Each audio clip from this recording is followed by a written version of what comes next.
Good morning, everyone. Whoa.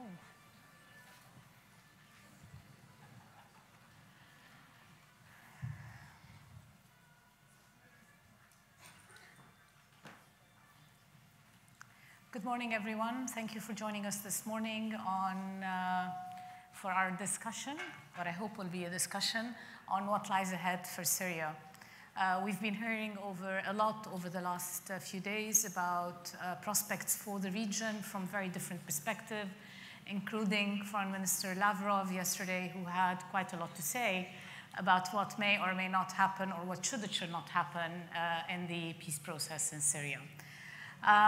Today we have a very illustrious panel. I will be introducing them one by one as we start speaking. I'm going to start with a few comments just to frame the discussion, and then we will begin with Staffan de MISTURA, who is the Special Envoy for the United Nations on the Syria file, and who has had the challenging task of trying to bring everybody around the table in Geneva.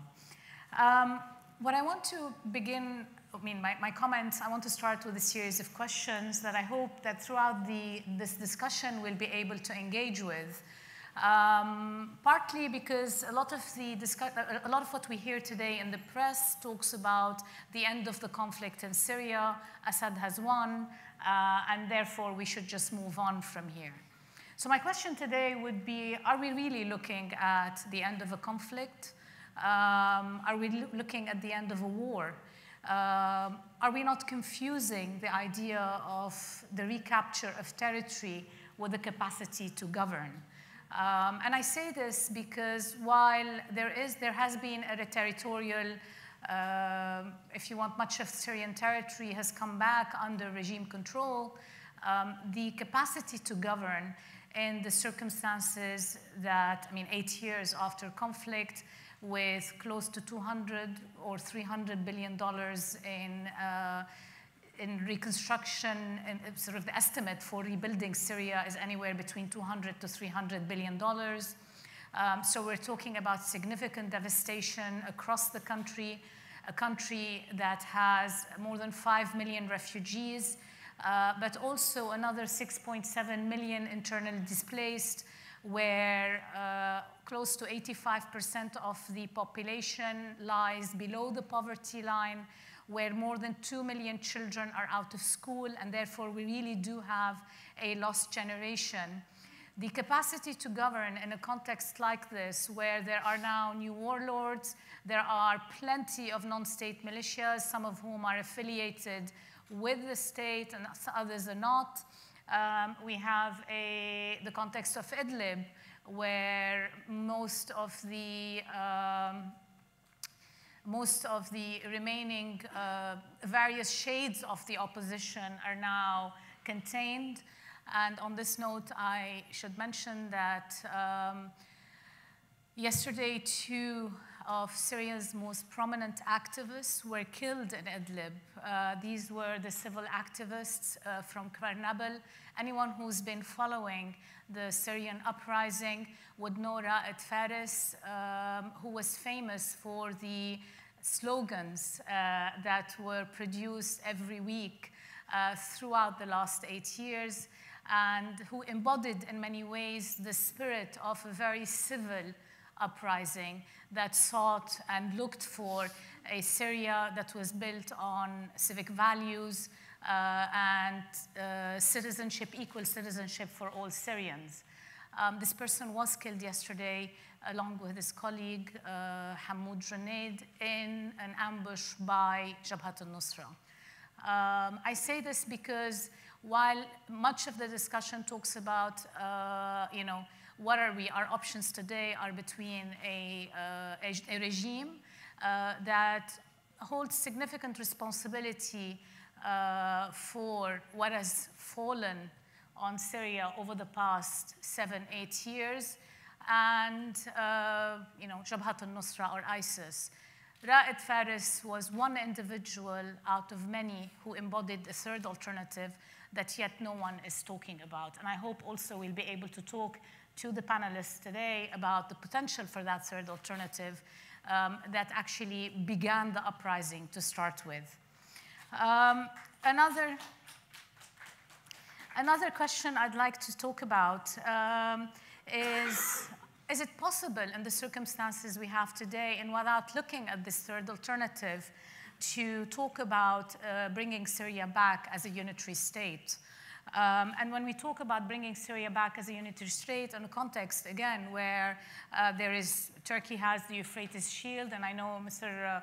Osman will be talking a little bit more about this, where there is significant investment in this area. Afrin still has to be resolved. We have the coalition in eastern parts of Syria. There is news today that as of last week, some forces from an Arab country have been deployed in the eastern parts of Syria. I'm not sure to what extent this can be verified. But there are many fingers in the pie. So is it possible to talk about, in the short or even medium term, about bringing Syria back as a unitary state? Or are we looking at a context where there will be continued fragmentation and there will be continued disintegration? Which brings me to the third set of questions, which is reconstruction. The word on everybody's lips these days. Everyone talks about the possibility, the need for reconstruction, and often now it's being married along with if you help us rebuild, i.e. if the Europeans mainly and the international community will help the regime rebuild, we will allow refugees back. The problem is, I think there's quite a bit of divergence of views on what reconstruction effectively means. Everybody has a different approach to reconstruction. While for the Europeans, reconstruction and rebuilding is very much about making Syria safe for refugees to go back, placing a minimum of guarantees there. For other players, it's about bricks and mortars. It's about helping the regime consolidate its control. I mean, there are different ways of looking at this. So effectively, what do we mean when we talk about reconstruction and rebuilding? And what do we mean by refugee return? The idea that refugees today are able to go back to a safe environment, to go back to their homes of origin, I think is questionable at a time when the Syrian regime itself is indicating it has no interest in having refugees come back. And this is very evident in a series of the legal framework that is being put in place, whether it is property and redevelopment laws. For example, law number 10, which probably most of you are familiar with, is the most famous, but there are plenty of others, including Decree 66, among others. But where there are also vetting procedures that are preventing Syrians from going back, where there is a military conscription law, which despite the recent amendments, continues to be a big obstacle for people to go back. And where in areas that have been recently reconciled by the regime, with the help of the Russians, for example, in Daraa, we're seeing the regime come back with a much heavier hand, disappearing some of the civil activists who chose to remain in their homes and not leave or be exiled to Idlib. For many of them, it was another form of exile. So I think in this kind of a broader context, the question is how are we going to address the unresolved border issues, but also how will neighboring countries survive and live with a Syria that does not seem to be moving towards any kind of a resolution in the near future, and where the new normal across the region seems to be increasingly more and more violence, whether it's at the level of individuals or it's at the level of entire communities being removed and displaced. I will stop here and call on Staffan. As I said, you've had the challenging task of trying, for the past 4 years, of trying to bring different parties around the table, parties who in many ways had significantly diverging interests, whether they were Syrian or non-Syrian. Perhaps you can talk to us a little bit about these challenges and where you see things going moving forward. Thank you. Definitely. And since we are in such a good company, I'm sure each one will contribute to it. So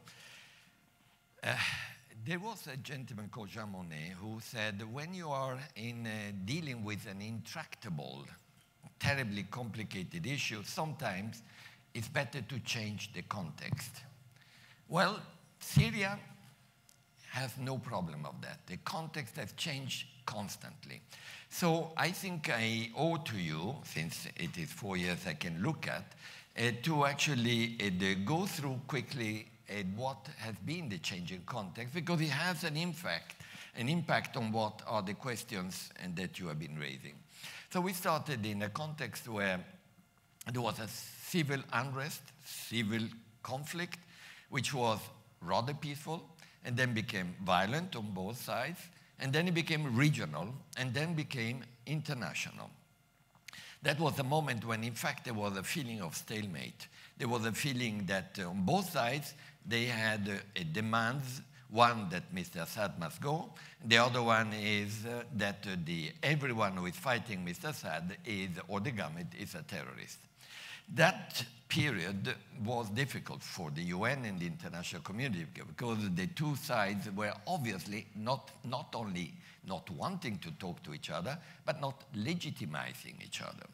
So that period, what we did was trying, and we are, been always worried about, the worst case scenario for a country like Syria, or any country, is disappearing from the radar. Disappearing. Not our problem. Too complicated to be addressed. And after the Geneva conference, that was a danger. Too complicated. Mission impossible. So there the focus was use the Aleppo issue, the Aleppo besieged area, to bring back attention on Syria. And through Aleppo, also bring attention on the fact that Syria needed to be addressed and not considered an impossible problem.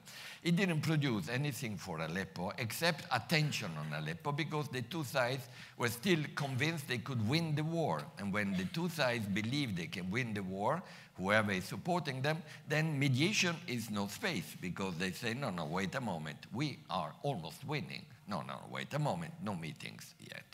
So phase 2 started when history is like that. 3 things happened simultaneously. One was Russian military intervention. You may like it, disagree with it, but it was a game changer. The second one, more or less simultaneous. 1 million refugees started moving towards Europe. And everyone in Europe at the highest level felt destabilized and still has an impact on that. That brought the attention on the fact that Syria is not just a humanitarian problem on the borders affecting major countries like Turkey, like Lebanon, like Jordan, but it is actually a problem that can affect everyone. And the third element, the black bird, the Ebola of the Middle East, Daesh, who was taking advantage of it and moving forward with attacks on capitals all over, not only in Europe, all over the world. That brought a moment which could have been magic because at that time, US and Russia started talking to each other because all that, and started producing some type of pressure for a common understanding on how to avoid the worst.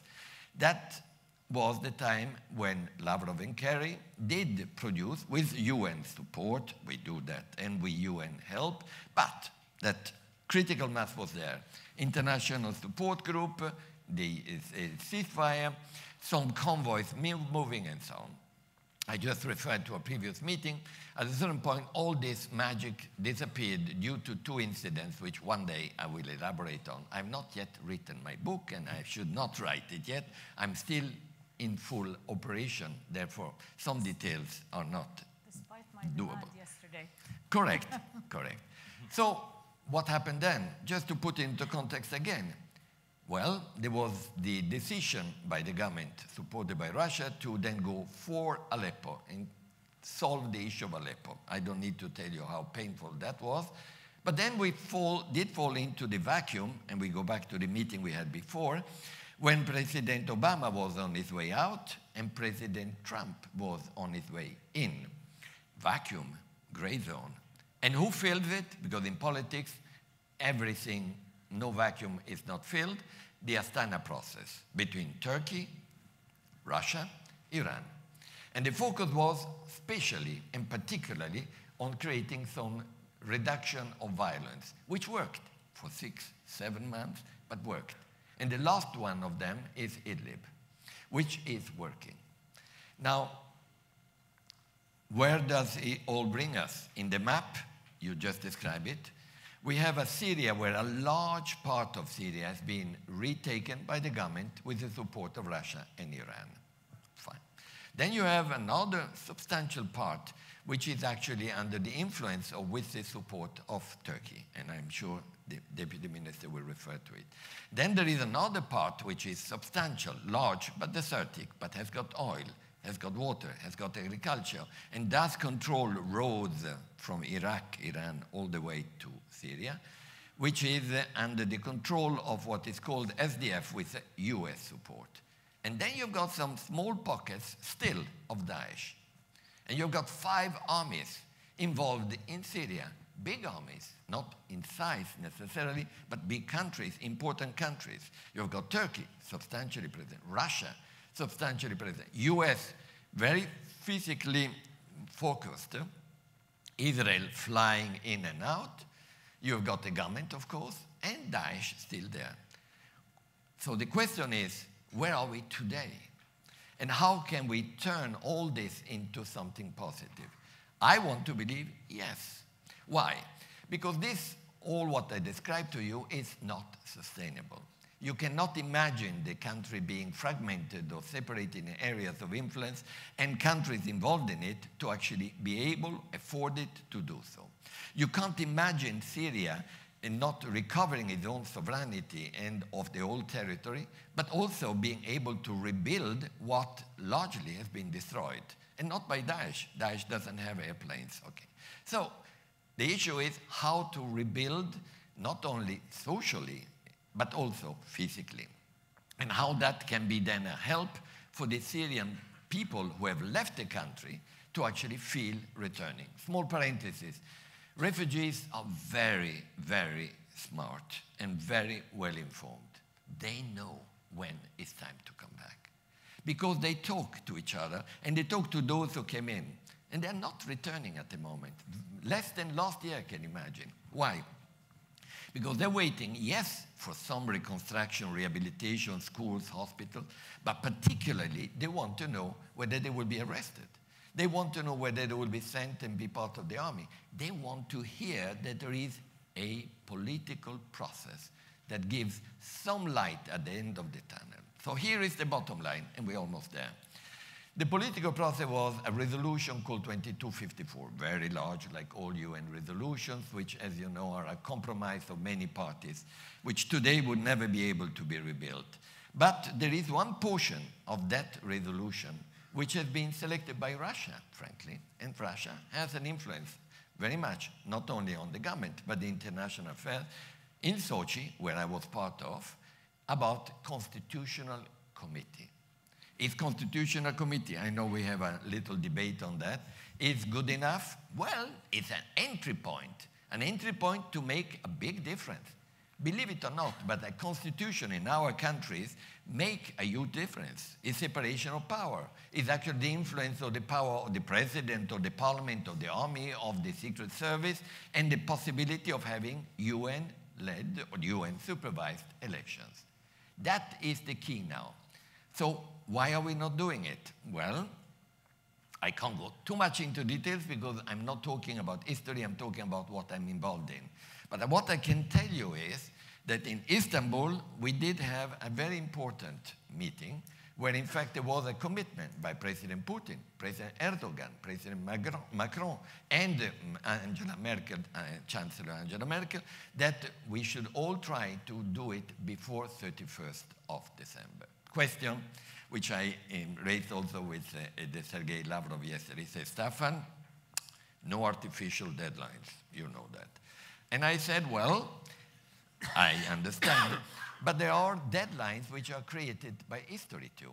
For instance, in January next year, there will be 1 year after the Sochi event, which was very much wanted by Russia and supported by us in order to have a constitutional committee. So 1 year, no constitutional committee, difficult. Second, Idlib. During all these 4 years, there was always a battle. Eastern Ghouta, Dara, Daraya, Aleppo. And now, thanks to a very, very smart arrangement that is still holding between particularly Turkey and Russia, with the blessing of all of us, but frankly between them, Idlib is not the battle of all battles. So are we not going to take this window of opportunity? Of course we should. That's exactly what also President Erdogan and President Putin said publicly. So the work now is on that one. And that's what I'm focusing on during this period. History will judge whether we will be missing this opportunity. There are 2 scenarios, my friends. Scenario 1, and you must have heard it in these days. Yesterday, and you heard it from the Jordanian foreign minister, you're hearing it from many innuendos. The Arab world is very interested in re-engaging with Syria. Syria is an Arab country. The West has got an interest in not having Syria imploding or going again into a terrible nightmare that will lead to more refugees to come. Europe will have a Brussels conference in April, and they will be watching and saying, is it now time to start rehabilitation for Syria so that people can feel better and stabilize it? There are potentials there, but they are only asking one thing: an alibi, a real, substantial, credible alibi. And what is that one? A constitutional committee, at least that. And then begin on that to the elections. And who can give that stamp, with all due respect? Someone who has got 48 years with the UN. I know its weaknesses. I know we don't have money. I know we don't have an army, but we have legitimacy. We have credibility. No one, cannot be done in Sochi, cannot be done in Astana, only in Geneva. So we are working for that. I stop there. Thank you. Thank you, Staffan. Yes, I agree with you that this can only be done in Geneva.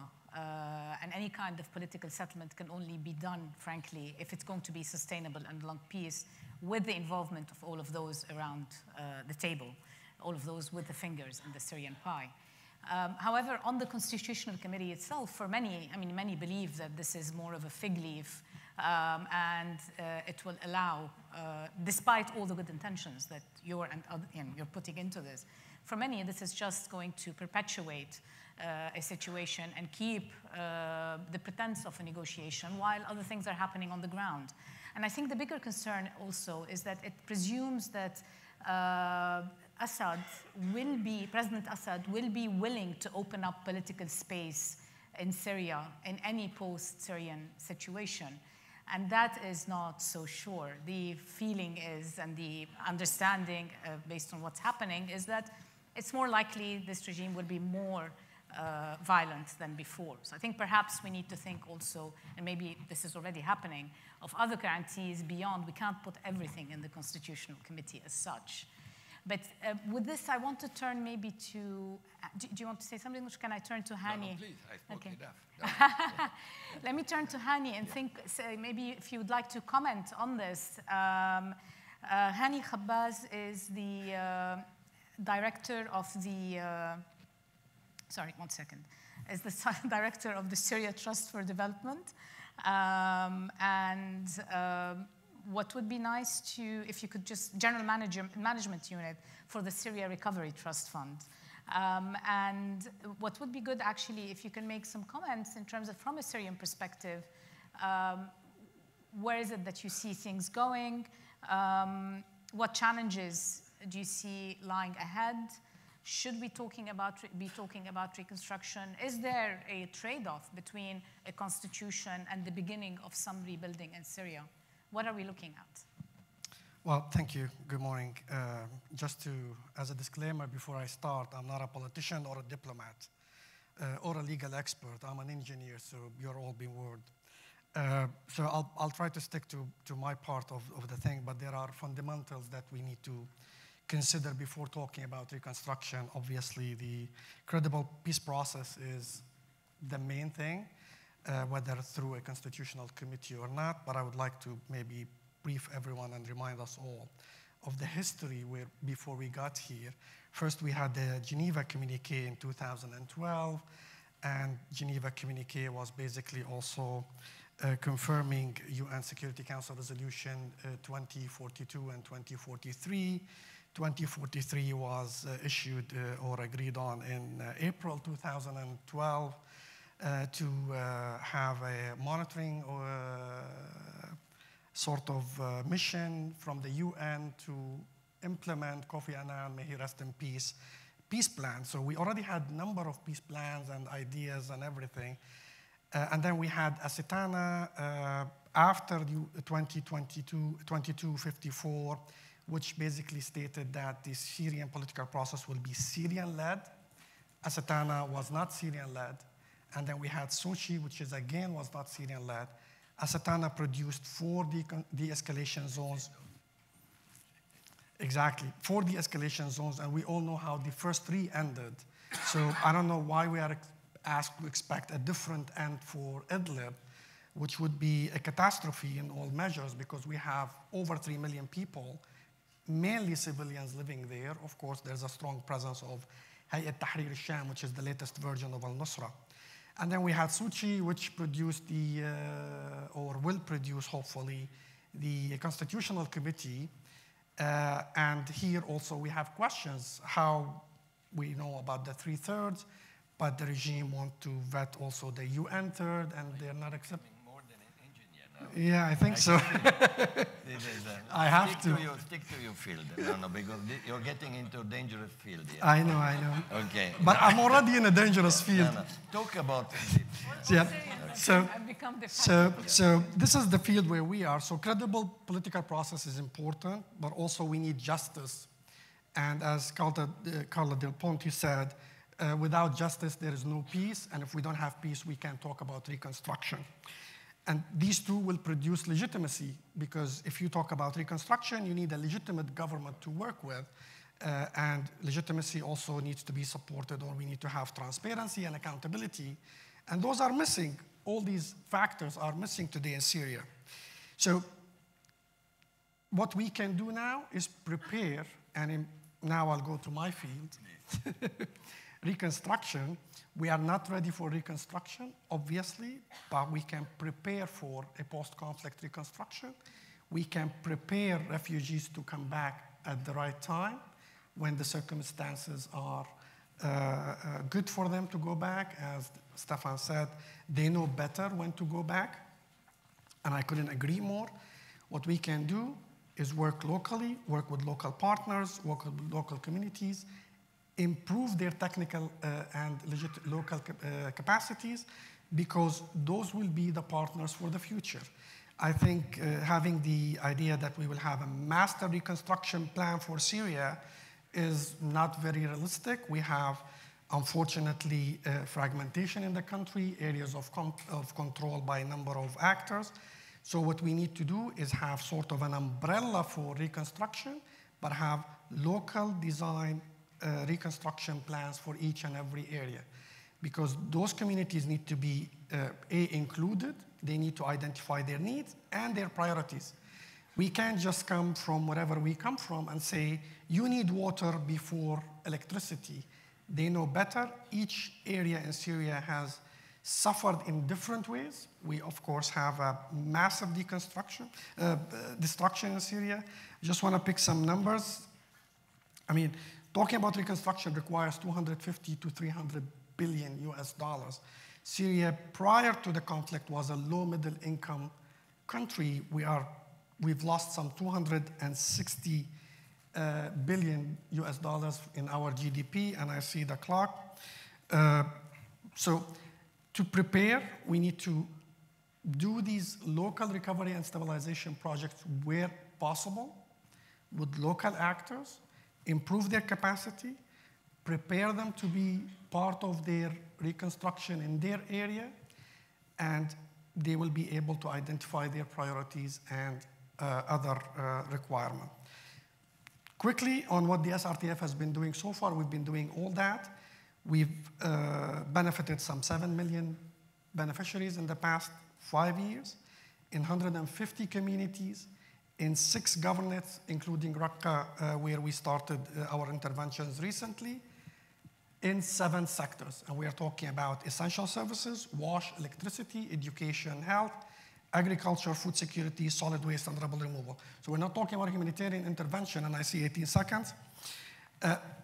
But that was possible, and we can build on that, but we can't talk about reconstruction until there is a credible political process, and we know that we are in good hands. The UN is the only platform that can provide legitimacy for that process. And I end on time. Good one, Hani. Well, it seems that we have definite consensus, I think, between Staffan and Hani that A, it's Geneva is the place, and B, there has to be, in the meantime, before we even begin to talk about reconstruction, conditions for return have to be in place, leveraging and working, pushing the regime to enable these conditions in the areas under its control is a second, perhaps, condition. Yes, and just the bottom-up community level. No, jump in on that, and then I move to... I need to jump in on one thing. Okay. Many call Syria regime. I am the first one to have had and have strong difficulties in agreeing with the government of Syria. But I think we should call it government. It is a government in the UN, is in the General Assembly. When I sit at the Security Council, Syria is there. So I would suggest we call it government. That's all. It's a matter of polite format. But I maintain my strong problem with the government of Syria. Please. Excellent. I'll continue with the... No, there definitely seems to be an agreement that at least working with communities is one way to go, wherever it is possible, and making sure that direct support is going to the communities at hand. With this, I'm going to turn to Deputy Prime Minister Sedat ÖNAL and ask you, what does Turkey see, and what will Turkey's role be, or is and will be? What is your vision for what could happen in Syria in the coming few years? Thank you very much. First, I would like to express my appreciation to the organizers for the opportunity. Of course, as a representative of Turkey, I would like to give you the frame in which we address the Syrian crisis. And referring to the first session 2 days ago here, I also would like to say a few words about the title of the conference, about how we need to approach these issues. You know, if we are going to go beyond the turmoil, we need to understand the root causes that ended with this turmoil. And if we stay indifferent to the root causes and try to address only the results, symptoms of it, which is now security mainly. And this first session was entirely about security, as if there were no reason for why these things happened. You know, these turmoils in Libya, Tunisia, Egypt, now in Syria. It is in human nature that we grow indifferent to things, to numbers. If you look at Syria, almost 500,000 people were killed. Half of the entire population is displaced. You know, this is something unique, maybe since the Second World War. So it takes a similar effort in order to find some kind of resolution that everybody can live with. So we should start from here. As to the position of Turkey, from the very beginning, we support the legitimate aspirations of the people for evolutionary change.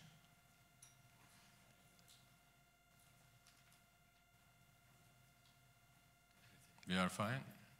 Yeah. Yes. And you would remember that in the very beginning, we had Friends of Syria format, which in some point in time, mounted to, I think, about 100 countries or so. Turkey was one of them. Turkey remains a friend of Syria.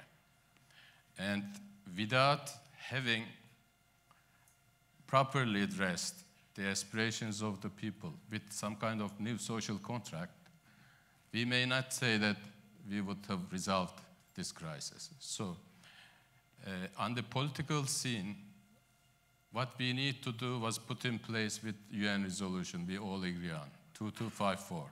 There is a roadmap in which elections are foreseen. There needs to be a new constitution, and there needs to be elections under UN supervision. So we all agree on these things. Secondly, of course, Turkey is not an ordinary country. We are neighboring Syria. We are feeling all kinds of impacts of what is happening there. First, it was in terms of humanitarian situation. Now we have about 3.6 million Syrian refugees inside Turkey. In terms of numbers, Turkey ranks #1 in the world in accommodating the refugees. Another figure. Until now, in 7-8 years, the children, Syrian children born in Turkey, is about 375,000. This community is 3.6, is almost equal to 4-5 cities, sizable cities. So this is what we are living with. Another dimension is combating terrorism, the security, how it impacts our national security. Here, we are also involved. You know, after the emergence of Daesh, we put our own people in harm's way, our own soldier. More than 100 Turkish soldiers were killed in the effort to clear Daesh from the Euphrates area. And we have eliminated thousands of terrorists. So we are also there with all our capacity. But at the end of the day, things also started to transform. And for some parties, combating terrorism, Daesh, in itself became the final objective. And after a while, it also became a good pretext, reason for everybody to follow their own agendas. One of which is happening on our border. There is the PKK extension, YPG-PYD, with a separatist agenda. On the guise of combating Daesh, they are trying to creating space and control for their end results, trying to create fait accompli on the land. So this is another issue we are trying to deal with. But at the end of the day, what we need to see is maximum alignment of main stakeholders, both inside the country and outside the country. And this is what we are trying to do in cooperation with the MISTURA. In an ideal world, you need to have both America, Iran, Turkey, and other main actors sitting at the same table and trying to resolve this issue. But since, for practical reasons, this cannot be done, we have trying to create synergy and trying to achieve convergence of positions. In Astana, came into being in the absence of better alternatives. This is, as Mr. Lavrov yesterday said, we do not agree 100% with each other as three participants. Because by definition, Iran and Russia are there as guarantors of the regime. I still call it regime. And for us, we are the guarantors of the opposition. But at the end of the day, three of us believe that there is no real military solution to this conflict, and only a political solution with the maximum convergence of positions can be done. And it achieved the escalation of violence. We came up with the de-escalation zones. It was not always successful. There have been ups and downs, but still it remains critical and key in terms of preserving calm on the ground, especially in Idlib area, but at the same time, still keeping hopes alive for a political process. And I do not agree that Astana is not a Syrian-led enterprise. In Astana, for the first time, the regime and the opposition were represented, and they sat at the same table. And only after this happened in Astana, it was also possible in Geneva. Yeah. I agree that at the end, it should be through UN involvement. It should be done in Geneva. This is also the position of Turkey. But you cannot isolate or reduce the importance of Astana as something that supports and gives energy to Geneva. Without Astana, the Geneva process has been dormant, as Mr. Lavrov said, for about 10 months. So you cannot define something, project, an idea in isolation of existing efforts. Astana is a peace effort, nothing else. Thank you. Thank you. Thank you, Mr. ÖNAL. I think we have an emerging consensus around the UN and its importance and centrality to this process, Staffan. I'm going to turn now to Andrei Koltunov, who is the Director General of the Russian International Affairs Council, and ask, will Russia be able to, or is it interested in using its influence in Damascus to help support the constitutional process that Staffan is working on as a potential opening to reconnect and reopen a dialogue, a discussion, something that can provide some ray of hope, if you want, that there is something going on.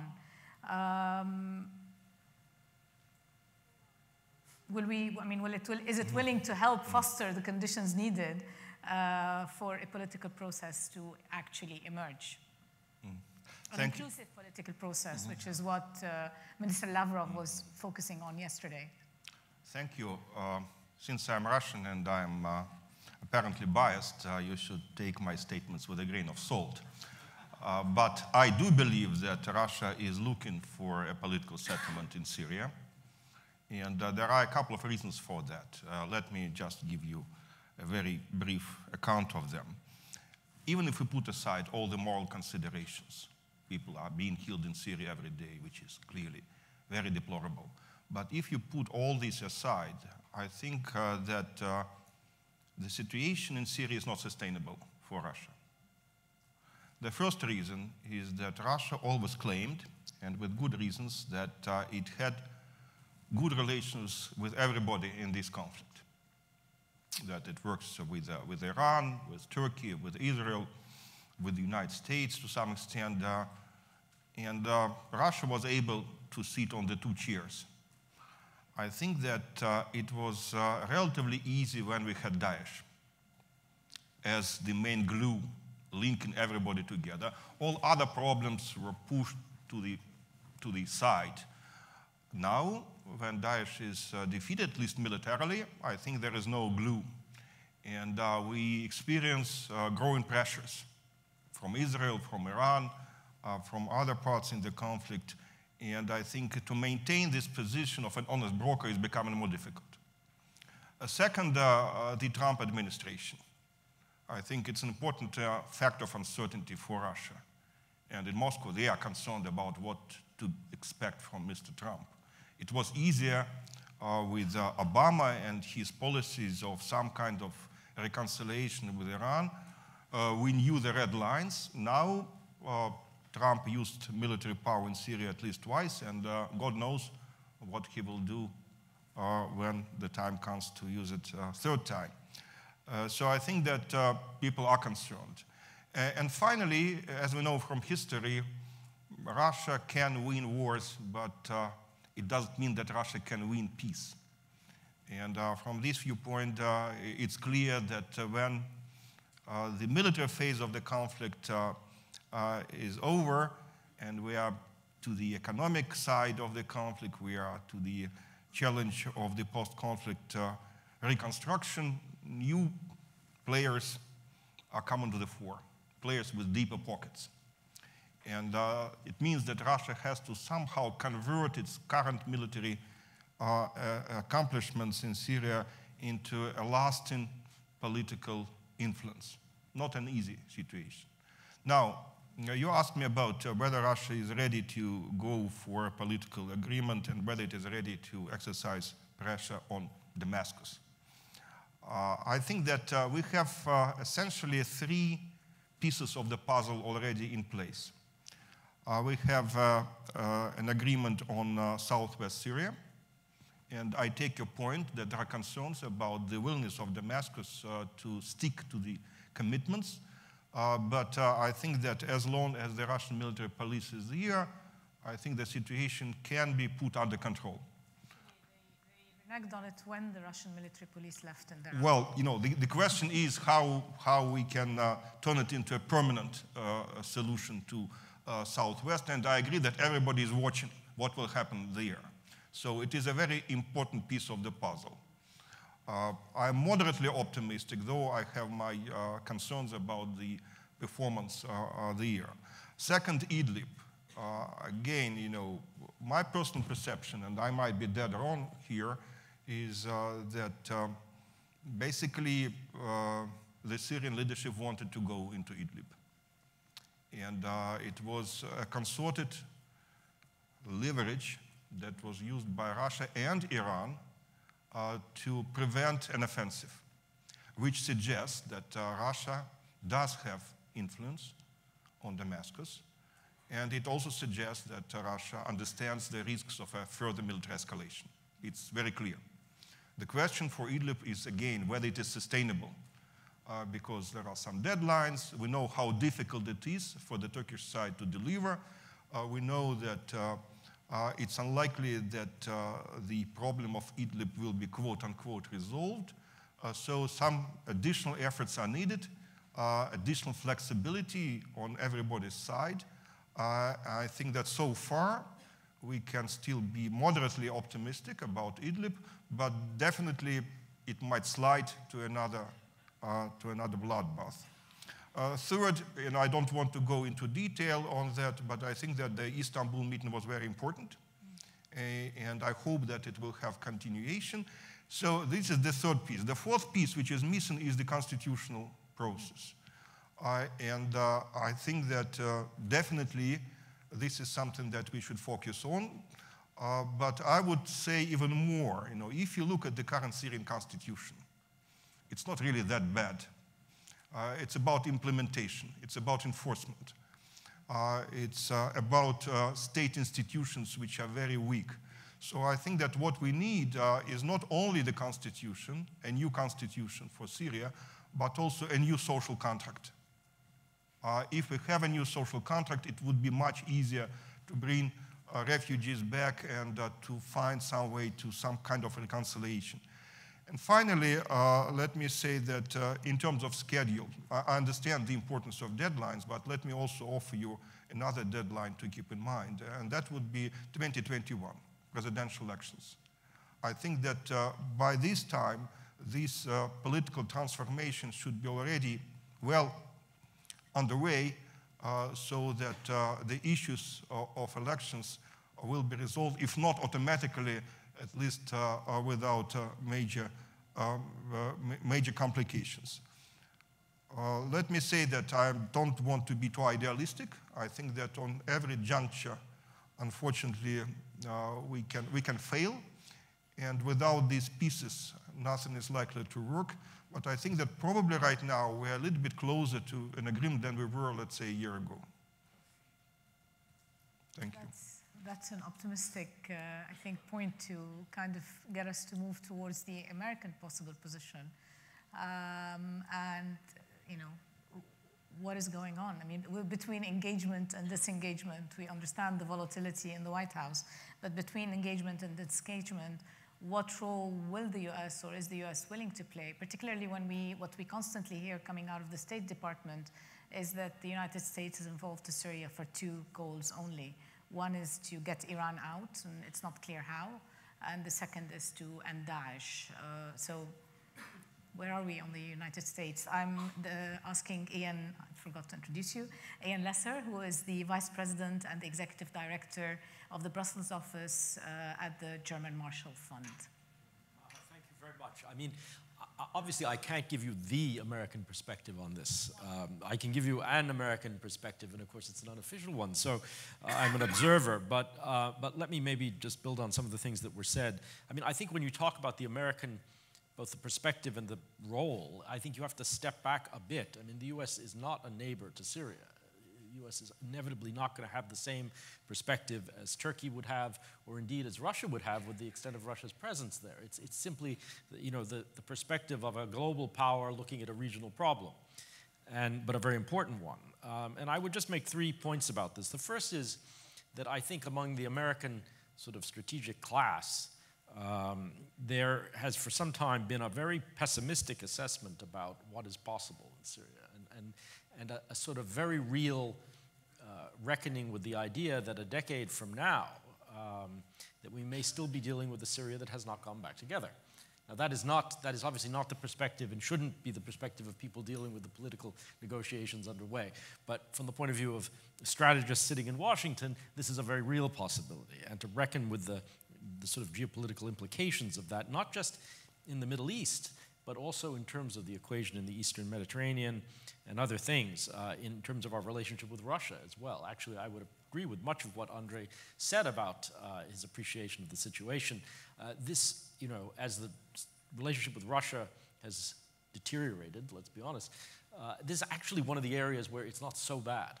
I mean, I do think there is some useful discussion that goes on between Washington and Moscow on this. But again, I think all of these points that were made about the scale of the refugee problem, something that wasn't mentioned, which is that even though Daesh has been defeated essentially militarily, the problem of the thousands of foreign fighters who will still have somewhere to go, and where are they going to go, is going to be part of this equation, principally for Europe, but also in the American appreciation as well. And these are all really structural problems.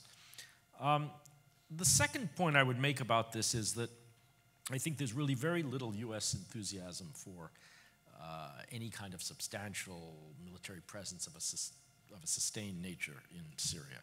I mean, to the extent that we have interests there, they are largely derivative of other things.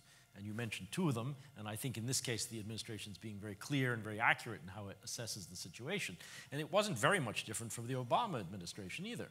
It was about Iran and it was about Daesh. I would say today it's also about something else, which is the very real possibility of this existing hot war between, a limited one, okay, between Israel and Iran in Syria escalating. I mean, this is a very real concern from the point of view of the United States, and it's a very real possibility I think we have to reckon with. The other part of the equation is our very difficult relation with Turkey over this. I do think this could be improved. I think the Turkish perspective on the YPG is understood very, very well in Washington. There are certain reasons, maybe by force of habit and the long-standing relationship between the Pentagon and the YPG, that make it difficult to dismantle that. But you know, surely we also need to take into account Turkey's very real concerns about territorial integrity and other things. But that's definitely on the agenda. Without coming down on the regime or state side of this thing, let me say regime or state, there is still, and I think will continue to be, and this is my third point, really pronounced distaste for the Assad regime, state, however you want to put it. And when it comes to the question of reconstruction, especially with this new Congress that we have after our midterm elections, I find it very difficult to imagine the United States contributing to reconstruction on the scale that the World Bank has estimated, as many people have mentioned, $250 billion or $300 billion, with no firm idea of how effectively this could be spent. With that regime, state, government in place, I think there will be no enthusiasm for contributing to that. And on that point, I think finally we're not going to be in a very, very different position than the European Union. I just think some very profound change in terms of the regime, the state, has to take place in order for that equation to change. And that, just the final point, I mean, what is really the limit of the international community's ambition in Syria? Is it simply to stabilize an oppressive government and keep it in place, or is it something more ambitious? And that goes back to the point that you made, Deputy Minister, about the root causes of the problem. I think there will be a strong American interest, even in a relatively transactional diplomacy at the moment, in seeing something more profound over the longer term. But let me just end with that. Thank you, Ian. With this, I'm going to turn to Julien. Julian Bond-Dacey is the director of the MENA program at the ECFR. Julien, given what we've heard, what would the political process look like? And perhaps also, since we don't have anyone who is speaking to Iran's role in Syria, perhaps you can also say a few words about this. Iran is a major actor. It's supporting the Assad regime in very different ways, both militarily and non-militarily. So is there an end game there, and what is it? And where do you see things going? Thank you very much, Maya, and thank you for having me. I'm struck by the degree of optimism that has been sounded out through these halls on the constitutional process in the last couple of days. Under-Secretary Hale this morning talked about us being on the cusp of an reinvigorated process that is going to deliver a political solution. The Russian foreign minister yesterday said that, again, no timetables, but we're nearly there. I struggle to see how this semblance of an externally managed political process translates to anything meaningful on the ground today. And I get that we are in a very much the kind of the last chance saloon of I think, this political process, what Staffan is trying to do. But the question that hangs over this for me at the moment is, even if one does get a degree of change and a sign-off through a constitutional process, what will that actually mean? I mean, is there any sense that this will make any difference on the ground? Or is this more about us now wanting to sign off on some kind of political process, whatever it means, as opposed to investing in something that is going to bring tangible outputs on the ground? As I look at the situation on the ground, Assad is stronger than he's ever been, despite, I think, a lot of wishful thinking in the West that, well, he's recontrolled Syria, but militias, economic dependence. Assad has options. The region is re-engaging, economically and politically. Countries like the Saudis, the Emiratis, the Israelis actually see him as a potential partner in pushing back against the Iranians. You have the borders reopening. Militarily, he's consolidated his control over the core bits of the country. I think we're dreaming if we think that the US is going to come in and make any fundamental difference on the political process. I think there's been a lot of talk about, well, the US is back in the game now. It was interesting to me that Secretary Pompeo a few weeks ago gave a speech in DC where, as well as giving the formulaic reconstruction political transition lines, he also talked about reconstruction being linked to the withdrawal of Iran. And there was a sense, well, maybe if Assad can be constructive in Iran, we can engage on that front. So it tells you where US priorities are. And so put together, I just wonder how, even if you do get some kind of process moving forward, that can translate into something that's going to deliver something which changes the lives of Syrians on the ground. I think that there was a moment, I think we're sadly past it, where if we'd lowered our ambitions, if we'd stopped talking about regime change and a zero-sum perspective, perhaps some of the measures being talked about in terms of the constitution might have been deliverable. But I think we need an Assad to be on the back foot slightly at that moment. We needed to move away from this existential perspective, and perhaps then we could have leveraged something. I just don't see now where Assad is so strong where he can deliver it, where he's going to be willing to deliver it. Lavrov yesterday said very clearly, we will pressure the regime very gently. Gently was his word. You know, the regime feels it's won. It does not want to give an inch. When Staffan was in Damascus recently, they said, you know, get out of here. You know, the constitution is our business. I don't think the Russians want to deliver, and I don't think they can deliver. And I think that gets to the Iranian point. Assad is stronger now than ever. He has the support of the Iranians on the ground. The Russians have frankly said for a long time we're unable to deliver the regime, and I think we should listen to them when we say that. We should listen to Lavrov when he says we're only prepared to do a minimum amount of pressure. So, I mean, I'm sorry to be really pessimistic, but I do think that, I mean, there's going to be a transition of sorts in the coming period in terms of the UN envoy and Staffan, who's done this so well and so committedly for 4 years. I think has perhaps a window of opportunity to now say, look, this is it. I'm leaving, but the next envoy can't continue this hollow process, this game, if it's not delivering anything. And that perhaps might push the Russians and others to say, okay, let's salvage something before it's too late. But even then, what that will deliver on the ground, I'm very questionable about.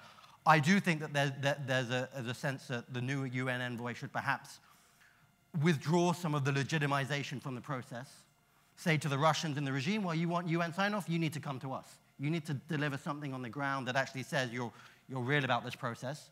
I think there's a need, frankly, to prioritize things like access to detainees, humanitarian access across the whole country, levers of stabilization, you know, the bodies that are implementing stabilization support on the ground. I think the UN perhaps can lay out these issues as non-negotiable preconditions for any re-engagement if Staffan is unable to secure some short-term deliverables and the new UN envoy decides to push back a bit. More fundamentally, I do think there's a need for a reconceptualization of how we think about the political engagement with Syria. I mean, we've been invested in this political process for so long. It might deliver some minimal gains. I struggle to think it will be substantial. And I think we're going to have to start thinking about a longer-term process. You know, this is going to be a generational struggle now. How do you create openings for Syrians to survive, to live in a degree of decency, to open up space?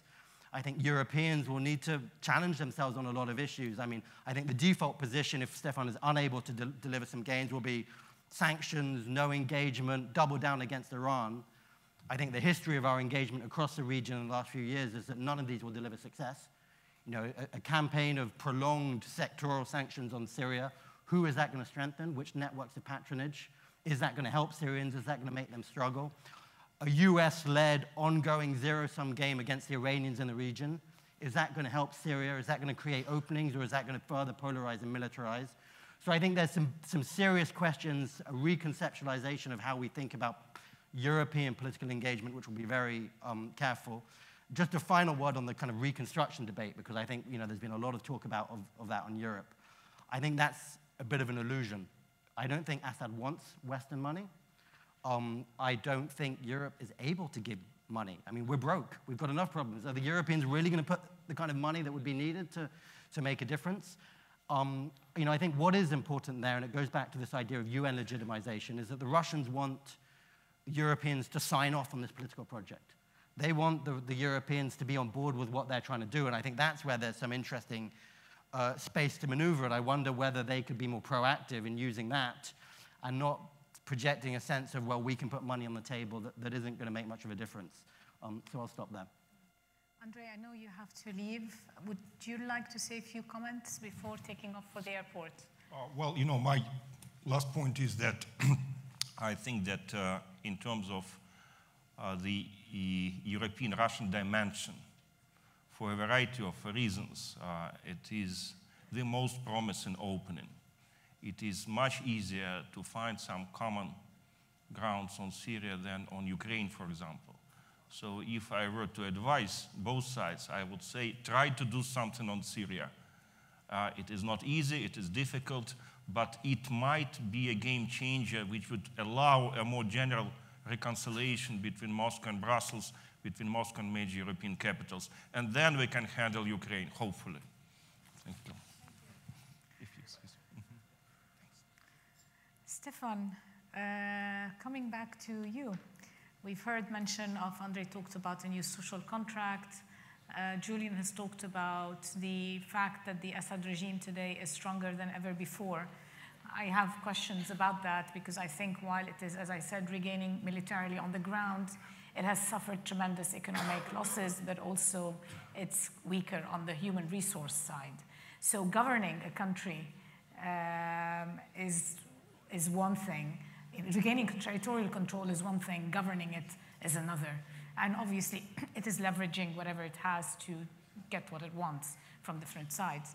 So coming back to you, Stefan, what do you think of Julian's proposal of let's call a spade and say, even if we do have an opening for a dialogue, it's not going to be able to deliver anything significant that will change people's lives on the ground, the lives of Syrians.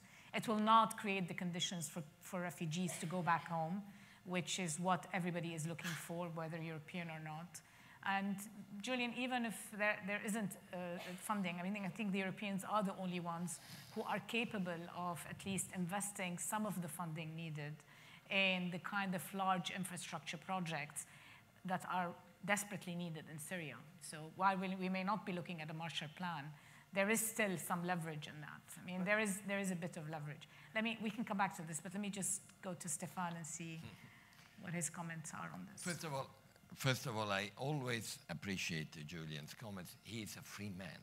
He can invent any type of theory. He's a thinker, and it's been very stimulating. In fact, I was wondering whether he was picking up from some of my own ideas this time. Because it's true.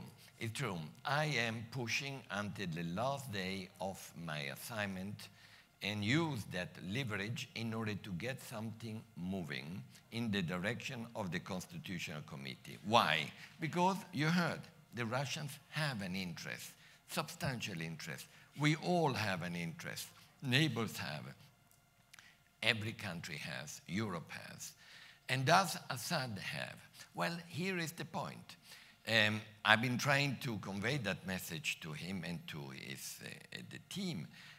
It's easy to win territorial war, especially if you have got very good and strong supporters.